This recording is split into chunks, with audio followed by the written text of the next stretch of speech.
So guys, जैसा कि हमने पिछले एपिसोड में देखा, शियाओ पर क्रिम्सन ड्रैगन के साथ तीनों पावरफुल प्रैक्टिशनर्स ने हमला किया था, लेकिन शियाओ ने बड़ी आसानी से उनका सामना किया और उस क्रिम्सन ड्रैगन को पकड़ लिया जिसे वो पकाकर खाना चाहता था। वहीं दूसरी तरफ तियानशिन एकेडमी के सारे डिसिपल्स अंडरग्राउंड फेरी मेंशन के एंट्रेंस पर पहुंच चुके थे, पर वहां डाजूटो, लेनजियन और पर्पल सन भी पहुंच गए थे और वो तीनों ही शियाओ से लड़ना चाहते थे। सबसे पहले पर्पल सन ने अपने ट्राइडेंट से शियाओ पर अटैक किया, लेकिन शियाओ ने अपनी गोड बॉडी की ताकत से उस ट्राइडेंट को खत्म कर दिया, जिससे पर्पल सन बुरी तरह घायल हो गया। अब लेनजियन और डाजूटो ने मिलकर शियाओ पर एक साथ हमला करना शुरू कर दिया। लेनजियन अपने कैनोपी हेवन सीट की मदद से हमला कर रही थी, जबकि डाजूटो अपने मोंक रेलिक की ताकत से लगातार शियाओ को निशाना बना रहा था। शियाओ ने तब अपनी प्रीमोडियल सोल को बाहर निकाल लिया और उसकी ये आत्मा इतनी शक्तिशाली थी कि उसने डाजूटो के सारे हमले रोक लिए और आखिरकार उसे हरा दिया। लेनजियन भी हार गई। सब हैरान थे कि शियाओ ने अपनी बॉडी को एक सीट की तरह रिफाइन कर लिया है। अब वो अंडरग्राउंड फेरी मेंशन की ओर बढ़ गया। अब सीन बदलता है, हमें अंडरग्राउंड इमोर्टल सिटी के एंट्रेंस का नजारा दिखाया जाता है, जहाँ शियाओ के सारे दोस्त और तियानशिन एकेडमी के डिसिपल्स मौजूद हैं। वो सब अभी तक अंदर नहीं गए थे। तभी शियाओ वहाँ पहुँचता है और पूछता है, तुम लोग अभी तक अंदर क्यों नहीं गए? उसके पीछे पीछे पर्पल सन, डाजूटो और लेनजियन भी पहुंच जाते हैं, जो सब घायल दिखाई दे रहे थे। सभी शियाओ को देखकर बहुत खुश होते हैं और जल्दी से उसके पास आ जाते हैं। बियान्यू शियाओ के पास आती है और कहती है, तुम बहुत देर से आए, हमें तुम्हारा इंतजार करते करते काफी वक्त हो गया। शियाओ मुस्कुराकर जवाब देता है, तुम मेरा इंतजार क्यों कर रही थी? मैंने तो कहा था कि मैं तुम्हें फॉलो करूंगा और तुम्हारे पास पहुंच जाऊंगा। तभी काओ यूशेंग आगे आता है और धीरे से कहता है, ये मॉडल मेंशन कुछ अजीब है। मैंने कई तरीके आजमाए, कई फॉर्मेशन लगाए, लेकिन अंदर जाने का रास्ता नहीं खुला। शायद इसके लिए किसी स्पेशल चाबी की जरूरत है और वो मिस्टीरियस बॉक्स जो तुम्हें मिला था, शायद उसी में इसका रहस्य छिपा है। शियाओ उस एंट्रेंस को गौर से देखता है। वहाँ कई सीलिंग पैटर्न्स बने हुए थे। पर्पल सन जबरदस्ती अंदर जाने की कोशिश करता है, लेकिन वो सील उसे जोर से पीछे फेंक देती है। काओ यूशेंग कहता है, देखा ना, ताकत से यहाँ कुछ नहीं होगा। शियाओ उस सील को ध्यान से देखता है। उसे एक रून नजर आता है जो उसी मिस्टीरियस बॉक्स पर भी बना हुआ था। वो जल्दी से बॉक्स निकालता है और जैसे ही वो अल्टीमेट पावर रून एक्टिवेट होता है, वो सील पर जा लगता है, जिससे पूरी जगह हलचल में आ जाती है। काओ यूशेंग खुश होकर कहता है, आखिरकार कुछ तो हुआ,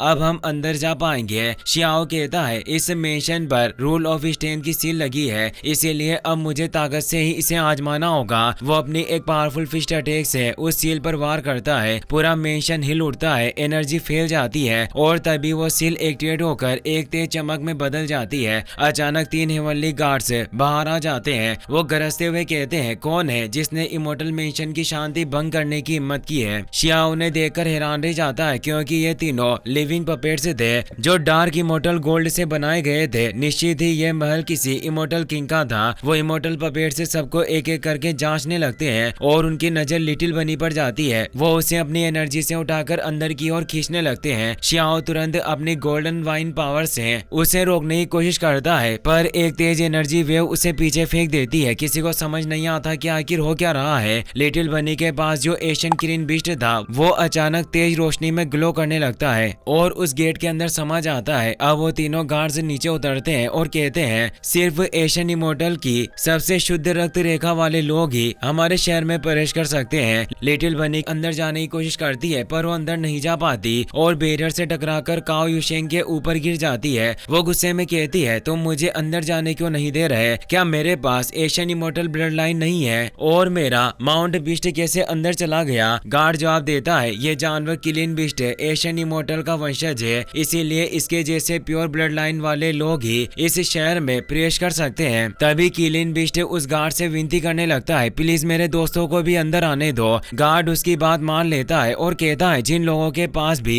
इमोर्टल एशियन के अवशेष मौजूद है, वो किलिन ब्लड के साथ इस शहर में प्रवेश कर सकते हैं। लिटिल बनी ये सुनकर बहुत खुश हो जाती है। वो जल्दी से आगे बढ़ती है और जैसे ही धीरे से उस बैरियर को छूती है, अब उसे कोई झटका नहीं लगता और वो अंदर चली जाती है। किलिन बिस्ट भी उसे देखकर बहुत खुश होता है और जल्दी से उसके पास आ जाता है। मोदाओ और बाकी सारे तियानशिन एकेडमी के डिसिपल्स भी अब अंदर आने लगते हैं। तभी लालच में अंधा हुआ पर्पल सन जल्दी से अंदर जाने की कोशिश करता है, पर बैरियर उसे अंदर जाने नहीं देता। वो गुस्से में चिल्लाता है, जब सब अंदर जा सकते हैं तो मैं क्यों नहीं? गार्ड उसे बताता है तुम्हारे पास कोई क्लीन ब्लड लाइन नहीं है, इसीलिए तुम अंदर प्रवेश नहीं कर सकते। लिटिल बनी मुस्कुराते हुए कहती है, बैंगनी बैंगन, सुना ना तुमने, अगर अंदर जाना है तो औकात में रहो, क्योंकि इस इमॉर्टल मेंशन की सारी अपॉर्चुनिटीज मेरे क्लीन बिस्ट के जरिए दी जा रही है, इसीलिए आज्ञाकारी तरीके से कतार में लग जाओ। अब सब लाइन बनाकर आगे बढ़ने लगते हैं। अब बारी आती है मोदाओ की, लेकिन अंदर जाने से हिचकिचाता है क्योंकि उसे पता था कि उसका ब्लड विदेशी दुनिया का है। उसे यकीन था कि ये मेंशन उसे अंदर नहीं जाने देगा। शियाओ भी ये समझ आता है, फिर भी मोदाओ हिम्मत करके जैसे अपना हाथ बैरियर पर रखता है, उसे तेज झटका लगता है और उसके मुंह से खून निकल आता है। गार्ड गुस्से से भरकर कहता है, ये तो विदेशी दुनिया का दुश्मन है। शियाओ तुरंत मोदाओ के बचाव में आगे आता है और कहता है, भले ये दूसरी दुनिया से आया हो, लेकिन अब इसने अच्छाई का रास्ता अपना लिया है। गार्ड अपनी डिवाइन आई की मदद से चेक करता है और उसे पता चलता है कि मोदाओ की प्रीमोडियल सोल शियाओ के बॉडी में मौजूद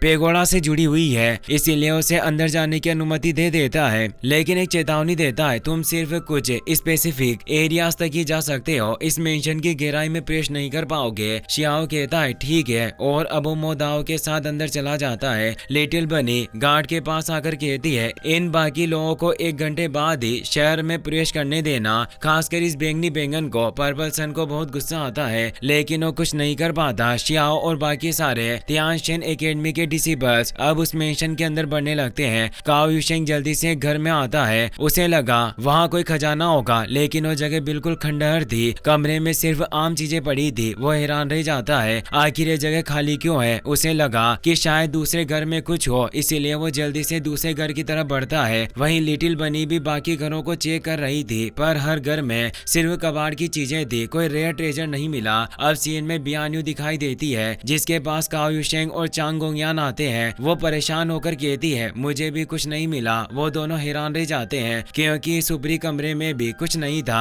1 घंटा गुजर जाता है, पर अभी तक किसी को कुछ भी हाथ नहीं लगा होता। शियाओ को भी कुछ समझ नहीं आता, पर तभी उसे एक ऐसा घर नजर आता है जिसका औरा बाकियों से बिल्कुल अलग था। उस घर के ऊपर विशालकाय बिष्टी की मरी हुई बॉडी पड़ी हुई थी। अब काओ युशेंग, लिटिल बनी, गोंगयान और बियान्यू शियाओ के पास आते हैं और कहते हैं, हमें कोई डिवाइन मेडिसिन नहीं मिली, ना कोई हड्डी का खजाना, ना ही पुराने स्क्रिप्चर से मिले। हमें समझ नहीं आ रहा कि इस जगह में आखिर ऐसी कौन सी खास अपॉर्चुनिटी है जिसके लिए सब लड़ रहे थे। तभी बियान्यू आगे आकर कहती है, हो सकता है कि वो ट्रेजर बॉक्स है, यही की अपॉर्चुनिटीज को खोलने की चाबी हो। लिटिल बनी भी सिर हिलाते हुए कहती है, हाँ मुझे भी लगता है कि उस बॉक्स में जरूर कोई रिएक्शन हो रही होगी, तुम्हें उसे तुरंत बाहर निकालने की कोशिश करनी चाहिए। शियाओ उस ट्रेजर बॉक्स को बाहर निकालता है। वो बॉक्स तेज गोल्डन एनर्जी के साथ चमकने लगता है और जमीन पर हल्का सा वाइब्रेट करने लगता है। कुछ ही पल में उसमें से तेज रोशनी के साथ एक कछुआ बाहर निकल आता है, जो सीधा काओ युशेंग के चेहरे पर चिपक जाता है। सब हैरान रह जाते हैं। काओ युशेंग उसे जल्दी से हटाता है और पहचान जाता है, ये तो एक ट्रेजर टर्टल है। वो बताता है कि ये 8 खजाना कछुआ एक ऐसी रहस्यमय प्रजाति है जो ब्लू और क्यू एनर्जी को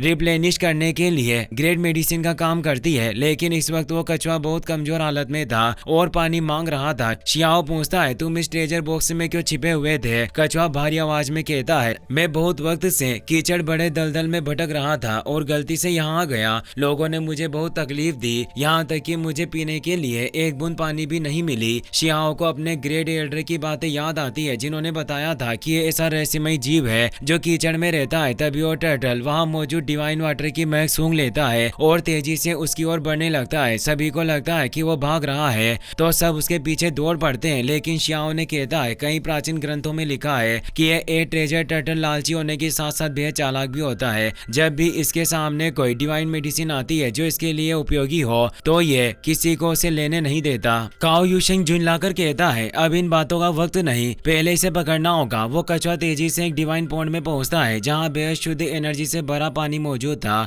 काओ युशेंग की आंखें चमक उठती है, वाकई ये तो डिवाइन मेडिसिन से भरा हुआ पुल है, और वो बिना देर किए उसमें छलांग लगा देता है। शियाओ सोचता है, शायद ये मेडिसिन पुल किसी रहस्यमय महान एल्डर ने बनाया होगा, और शायद वो यहीं कहीं छिपा हुआ हमें देख रहा हो। अब पर्पल सन, डाजूटो और लेन जियान भी वहां पहुंचते हैं, क्योंकि लेन जियान के पास एक डिस्क थी जिससे उसने वहां मौजूद डिवाइन वाटर का एहसास पा लिया था। काओ युशेंग उस पानी को पीने लगता है और उसकी एनर्जी तेजी से बढ़ने लगती है। यह देखकर तियानशेन एकेडमी के बाकी डिसिपल्स भी जड़ से उस पानी में कूद जाते हैं। पर्पल सन भी खुद को रोक नहीं पाता और वो भी उसमें उतर जाता है। सब लोग उस पानी को लालच में पीने लगते हैं। काओ यूशेंग मुस्कुराकर कहता है, वाकई ये दिव्य औषधियों से भरा पुल है। इस पानी की खुशबू भी कितनी स्वादिष्ट है। पर वहीं बाहर खड़े बियान यू, लिटिल बनी, शियाओ और चांग कोंगयान अब तक पुल के बाहर ही थे। काओ यूशेंग चिल्लाता है, तुम लोग बाहर क्या कर रहे हो? जल्दी आओ और इस पानी का लुत्फ उठाओ। लेकिन वो सब मना कर देते हैं। तभी अचानक उस पुल के अंदर मौजूद सोल गाइडिंग लोटस सामने आता है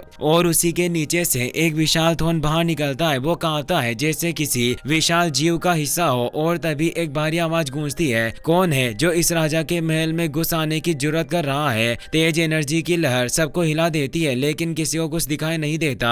काओ यूशेंग घबरा कर कहता है, आखिर बोल कौन रहा है? क्या यहाँ कोई भूत है? अचानक उस थोन से एक शॉकवेव निकलती है और काओ यूशेंग जोर से पीछे जा गिरता है। जब सब ध्यान से देखते हैं तो उस पर एक छोटा सा क्रिएचर मौजूद था। काओ यूशेंग हंसते हुए कहता है, अच्छा तो तुम कीड़े हमारे साथ गंदा गेम खेल रहे थे। तुम तो मेरे हाथ जितने भी बड़े नहीं हो और हमें डराने की कोशिश कर रहे हो। ये सुनकर वो जीव गुस्से से भर जाता है और पूरी रफ्तार में काओ यूशेंग पर हमला करने बढ़ा। बियान यू अपनी स्पिरिचुअल पावर से उसे रोकने की कोशिश करती है। गोंगयान अपने एरो से हमला करता है लेकिन वो जीव इतनी तेजी से चलता है कि उनके सारे वार बेअसर हो जाते हैं। वो काओ यूशेंग को एक शक्तिशाली पंच मारता है जिससे वो दूर जाकर एक घर से टकरा जाता है। शियाओ बस हल्की मुस्कान देता है लेकिन बाकी सभी तियानशिन एकेडमी के डिसिपल से डर जाते हैं। वो जीव जोर से गरजता है, ये राजा 10,000 जानवरों का वंशज है। असल में वो एक स्मॉल एलिकॉन एंट यानी एक रहस्यमयी चींटी थी। वो कहता है, तुम सबकी हिम्मत कैसे हुई मेरा अपमान करने की? काओ यूशेंग कमजोर हालत में भी ग्राउंड पर आता है और खुद को संभालने की कोशिश करता है। तभी वो एंट किंग कहता है, अब बताओ तुम लोग मेरे नहाने का पानी क्यों चुरा रहे थे? ये सुनकर काओ यूशेंग के मुंह से उल्टी आने लगती है जिसे वो अब तक पवित्र पानी समझ रहा था। वो दरअसल एक एंट किंग का नहाने का पानी था। और इसी के साथ ये एपिसोड यहीं खत्म होता है। अगर तुम्हें कहानी पसंद आई हो तो इस वीडियो को लाइक, शेयर और चैनल को सब्सक्राइब करना ना भूले। Thanks for watching.